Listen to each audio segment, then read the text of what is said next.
कृषि में क्या कुछ खास मिलेगा बजट में होगा? तो हम लोग ये उम्मीद कर रहे हैं कि प्रधानमंत्री किसान सम्मान निधि में कुछ बदलाव हो सकता है और मागा जिसको हम लोग कहते हैं मेक अमेरिका ग्रेट अगेन, इस तरह की नीतियों पर वो काम कर रहे हैं। द हिंदू बिजनेस लाइन के वरिष्ठ पत्रकार शिशिर सिन्हा सर, स्वास्थ्य योजनाओं जैसे अब आयुष्मान के ऊपर सरकार खर्च कर रही है, ऐसे ही कुछ इस पे और विस्तार में देखने को मिलेगा, उस पर और बजट बढ़ सकता है? रेलवे के लिए क्या कुछ हो सकता है बजट में?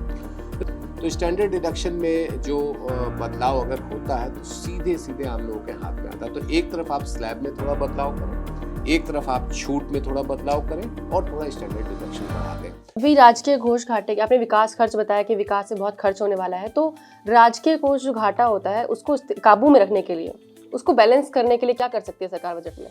देखिए, राजकोषीय घाटा या फिस्कल डेफिसिट जिसको हम लोग कहते हैं, जो कि सरकार के खर्चे और आमदनी के बीच का अंतर है। राजकोषीय घाटा बढ़ने का मतलब ये है कि हमारे आने वाली पीढ़ी के ऊपर कर्ज का बोझ ज्यादा पड़ेगा, क्योंकि हम घाटे को कैसे पाटते हैं? कर्ज लेकर के पाटते हैं। तो अब हमारे पास एक कानून है जिसका नाम है fiscal responsibility and budget management act. ये कानून कहता है कि सरकार कितना ज्यादा घाटा अपना रख सकती है, कितना ज्यादा बाजार से उधार ले सकती है। तो चलिए, अब तक हमने उधार लेते रहे, हम उस पर जो कहते हैं कि हम अपने खर्चे को उससे निपटते रहें। अब दिक्कत ये हो गई कि हमारी कुल जो हमारी कमाई होती है उसमें 27 पैसे, 1 रुपए में से 27 पैसे जो हैं वो उधारी के जरिए जुटाए जा रहे हैं। और उसका नतीजा ये होता है कि जो हम खर्च करते हैं, यानी कि सरकार के खर्च की बात करें, उसका लगभग 19 पैसा उस कर्ज के ब्याज चुकाने पर जा रहा है। तो आप सोचिए कि आपके पास वास्तविक रूप में कितना बचता है? 81 पैसे। उस 81 पैसे से आपको 100 पैसे के बराबर का खर्च करना है, तो असर पड़ेगा। तो अब इस घाटे को सीमित करने का तरीका क्या है? एक सरल भाषा में कहे, आप अपनी आमदनी बढ़ाइए और दूसरी तरफ आप अपने खर्चे को घटा दीजिए। अगर आप जो रेवेन्यू एक्सपेंडिचर है, जिसको हम लोग राजस्व खर्च कहते हैं, जो कि मूल रूप से जैसे सरकारी कर्मचारियों का वेतन है, पेंशन है या सब्सिडी है, ये सब जो खर्चे हैं, क्या इसमें कमी की जा सकती है? तो जैसे सब्सिडी में अगर हम थोड़ी कमी करते हैं या फिर कई तरह की जो योजनाएं हैं उसमें हम खर्चों में कमी करते हैं, तो उसका फायदा ये होगा कि आपके खर्च घटेंगे, राजस्व खर्च घटेंगे, तो आपको राजकोषीय घाटे को सीमित रखने में मदद मिलेगी। और आमदनी बढ़ रही है लेकिन घाटा माफ कीजिएगा, व्यय उससे कहीं ज्यादा बढ़े तो आपके घाटे पर लगाम लगाने की जो कोशिश है वो नाकाम हो जाएगी। तो आपको ये देखना है कि आपकी आमदनी बढ़े और खर्चों पर आप किस तरह से लगाम लगा सकें, और खर्चों में भी जो लगाम लगा सकते हैं वो आपका राजस्व खर्च है। एक सबसे बड़ी समस्या नौकरी और रोजगार की है, तो इसके बढ़ाने के लिए, नौकरियां बढ़ाने के लिए क्या कुछ सरकार बजट में ला सकती है? देखिए, जैसे प्रोडक्शन लिंक्ड इंसेंटिव्स हैं, जिसको हम लोग पीएलआई कहते हैं। पीएलआई कई क्षेत्रों में दिए गए हैं और उसमें मोबाइल इंडस्ट्री वगैरह को काफ़ी फायदा हुआ है। तो हम लोग ये उम्मीद कर रहे हैं कि पीएलआई के ऊपर सरकार ज़्यादा जोर देगी। कई और क्षेत्रों को उसमें शामिल करने की बात भी चल रही है और जो मौजूदा क्षेत्र हैं उनके लिए और आकर्षक बनाने की बात चल रही है। तो जब कंपनियां नए निवेश करेंगी तो इससे रोजगार के नए मौके बन सकते हैं। एक तरीका तो ये है। दूसरा तरीका ये होता है कि आप उनको कॉर्पोरेट टैक्स में थोड़ी सी राहत देते, टैक्स हॉलीडे जिसको हम लोग कहते हैं, कि आप एक नया प्लांट लगाते हैं, कुछ समय के लिए आपको टैक्स हॉलीडे दे देंगे। कुछ इस तरह की योजनाओं को बढ़ावा देने की बात की जा रही है। तीसरी बात ये भी है कि जैसे कोविड के बाद हुआ था कि जो कुछ क्षेत्र हैं जो लेबर इंटेंसिव सेक्टर कहते हैं, जैसे टेक्सटाइल वगैरह है, वहाँ पर यह था कि जो नए लोग आएंगे उसका जो ईपीएफ कंट्रीब्यूशन होगा उसका एक हिस्सा सरकार देगी। तो वो नए लोगों को रखने के लिए काफ़ी हद तक जो है वो इनकरेज हुए। तो ये भी एक चीज़ है कि जिसके ऊपर काम किया जा सकता है। तो ऐसी 2-3 चीज़ें हैं जो कि रोज़गार बढ़ाने के लिए, चाहे वो पीएलआई के ज़रिए हो, कॉर्पोरेट टैक्स में बेनिफिट के ज़रिए हो, या फिर आप जो एम्प्लॉयर का खर्च है उसका कुछ हिस्सा आप उठाने को तैयार हो जाए। तो ये 3 मुद्दे हैं जो हम लोग इस बजट में उम्मीद करें कि इसका एक मिला जुला स्वरूप हमें देखने को मिलेगा। स्टार्टअप सेक्टर जो हो रहा है, स्टार्टअप जो हो रहे हैं, उसमें बहुत सारे एक तबका ये भी है वो जो कहता है कि हमें उतना सपोर्ट नहीं मिल रहा है गवर्नमेंट की तरफ से, कई बंद भी हो चुके हैं। तो इसके लिए कुछ सपोर्टिव कुछ आ सकता है बजट में, उधर उनको प्रॉफिट हो जिससे? देखिए, स्टार्टअप के लिए बहुत सारी योजनाएं पहले से ही हैं, उनके लिए टैक्स की भी कुछ सहूलियतें दी गई हैं। तो मुझे नहीं लगता है कि बजट में अलग से स्टार्टअप के लिए कोई नई स्कीम की बात की जाए, क्योंकि जो मौजूदा स्कीम है वो काफ़ी हद तक कारगर भी हुई है। अब हमारे देश में जो रजिस्टर्ड स्टार्टअप्स हैं उनकी संख्या 1 लाख के पार हो चुकी है। अब जो बंद हो रही है उसके पीछे कई कारण है, क्योंकि देखिए स्टार्टअप का खेल क्या है, स्टार्टअप का धंधा जो है वो तकनीक पर। आप तकनीक में जितना ज़्यादा नवाचार यानी कि इनोवेशन लेकर के आओगे, वो स्टार्टअप उतना ही ज़्यादा सक्सेसफुल हो सकता है। अब एक तरफ अगर आप जोमेटो या स्विगी जैसी फूड एग्रीगेटर कंपनी, आप उसी तरीके का कुछ लेकर के आते हो, तो आपको कामयाबी नहीं मिलेगी, क्योंकि वो दोनों इस्टेब्लिश हो चुके हैं। तो ऐसे में आप कोई नवाचार की कोई चीज़ लेकर के आए, और उसके लिए मुझे नहीं लगता है कि बजट में और कुछ ऐसा इसमें ऐलान किया जा सकता है, क्योंकि स्कीम्स ऑलरेडी हैं। अमेरिका में ट्रम्प आ चुके हैं, टैरिफ को लेकर के वो बहुत सख्त बताए जा रहे हैं, तो उसका भारत सरकार किस तरीके से करने वाली है टैकल, चुनौतियों का सामना कैसे करेगी, और उसका बजट में कुछ आएगा? बिल्कुल पॉसिबल है, क्योंकि देखिए कस्टम ड्यूटी के मामले में, जिसको हम लोग सीमा शुल्क जो कि आयात निर्यात पे लगाया जाता है, उसको लेकर के बड़ा सवाल है। और ट्रम्प एडमिनिस्ट्रेशन इस बात पर जोर दे रहा है कि हम जो है मेक इन अमेरिका और मागा, जिसको हम लोग कहते हैं मेक अमेरिका ग्रेट अगेन, इस तरह की नीतियों पर वो काम कर रहे हैं। तो हमारे लिए एक बड़ी चुनौती है। और दूसरी ये भी चुनौती है कि वो चीन के ऊपर किसी भी तरीके की पाबंदी लगाते हैं या उनके लिए टैरिफ में बढ़ोतरी कर देते हैं, तो हमारे लिए आगे बढ़ने का रास्ता बन जाएगा। तो हम अपने निर्यात को कैसे बढ़ावा दें, हम ऐसी कौन सी स्कीम लेकर के आए जो कि स्पेशली चाइना पर पाबंदी या चाइना के लिए टैरिफ बढ़ाए जाने की स्थिति में हमारे लिए बने। तो वो एक डेडिकेटेड फंड बनाने की बात है, जो कि 1000 करोड़ या 2000 करोड़ रुपए का हो सकता है, ताकि वो निर्यातकों को मदद दे, ताकि आप बाजार में जाएं और आप अपना सामान बेच सकें।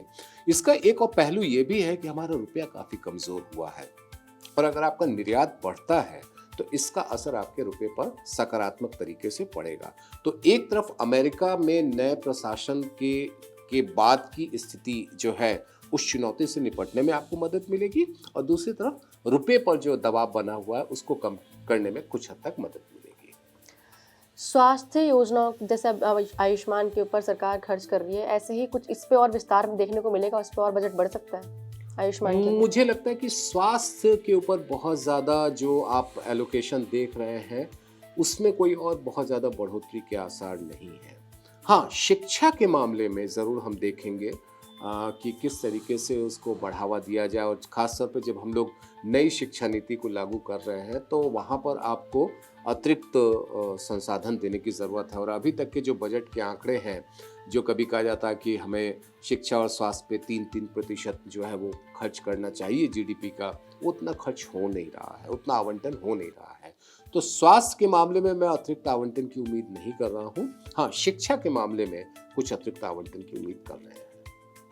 तो अभी वैश्विक चुनौतियां, अभी आपने ट्रम्प की बात भी की थी, उसमें ही वैश्विक मंदी और तेल की कीमतों को लेकर के जो वहाँ की स्थितियां हैं, वहाँ की राजनीतिक स्थितियां, उसका बजट पे क्या असर देखने को मिलेगा? देखिए, इनफैक्ट अमेरिका में जो तेल की स्थिति है वो हमारे लिए फायदेमंद है, क्योंकि ट्रम्प साहब ने क्या कहा, उन्होंने कहा ड्रिल बेबी ड्रिल, यानी कि ज़्यादा से ज़्यादा आप तेल निकालो। तो ज़्यादा से ज़्यादा वहाँ से कच्चा तेल निकलेगा, तो हमें बाजार में हमें सस्ते दर पर मिलने में सहूलियत होगी। तो वो हमारे लिए बहुत ही सकारात्मक स्थिति है। लेकिन जो बाकी दूसरे जगहों पर, यूरोप की बात करें जहाँ पर थोड़ी सी अर्थव्यवस्था की स्थिति धीमी पड़ चुकी है, कुछ जगहों पर मंदी की सुगबुगाहट है, वहाँ पर हम एक्सपोर्ट को कैसे बढ़ावा दें। तो जैसा मैंने आपसे पहले कहा कि एक्सपोर्ट के लिए कुछ खास तरह के फंड की बात की जा सकती है। उसके अलावा उनको सस्ते दर पर कर्ज मिल सके ताकि वो उत्पादन कर सके। ये कुछ ऐसी चीज़ें हैं जो हम देख सकते हैं। एक बात आपको ध्यान में रखना चाहिए कि पेट्रोलियम के मामले में हम उज्ज्वला को अगर छोड़ दें तो कोई सब्सिडी नहीं है। तो रसोई गैस के सिलेंडर जो कि उज्ज्वला में दिए जाते हैं वहीं पे सब्सिडी है, बाकी कहीं सब्सिडी नहीं है। तो इसीलिए इसको लेकर के बजट में कोई बहुत बड़ा ऐलान हो कच्चे तेल को लेकर के, वो वहाँ पे आप नहीं देखेंगे।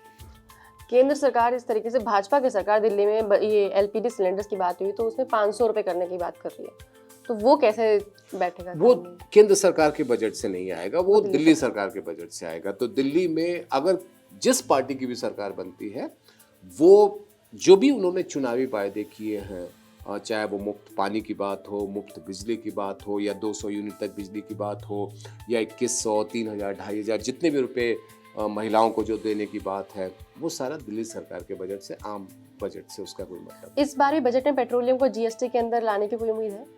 बजट जीएसटी के ऊपर कुछ नहीं कर सकता। जीएसटी के ऊपर कोई भी फैसला होता है वो जीएसटी काउंसिल करता है।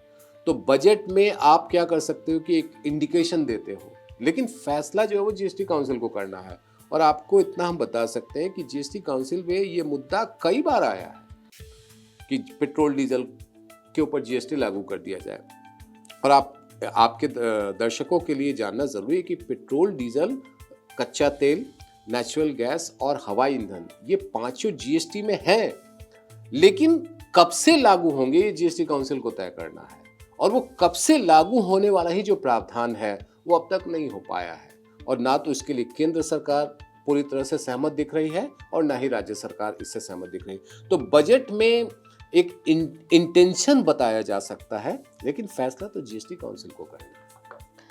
विदेशी निवेशकों की बात हो गई है और उद्योगों की बात हो चुकी है। अभी कृषि में क्या कुछ खास मिलेगा बजट में होगा? देखिए, कृषि में जो दो चीजें हैं, एक तो ये है कि किसान सम्मान निधि जिसमें 6,000 रुपए दिए जाते हैं, उसको बढ़ाने की बात काफी समय से चल रही है। और चूंकि ये जो लक्ष्य था, ये जो सीमा तय की गई थी 2019 में, आज हम 2025 में आ गए हैं, 6 साल हो गए। उस 6 साल में महंगाई दर पे काफ़ी ज़्यादा हमने बदलाव देखा है।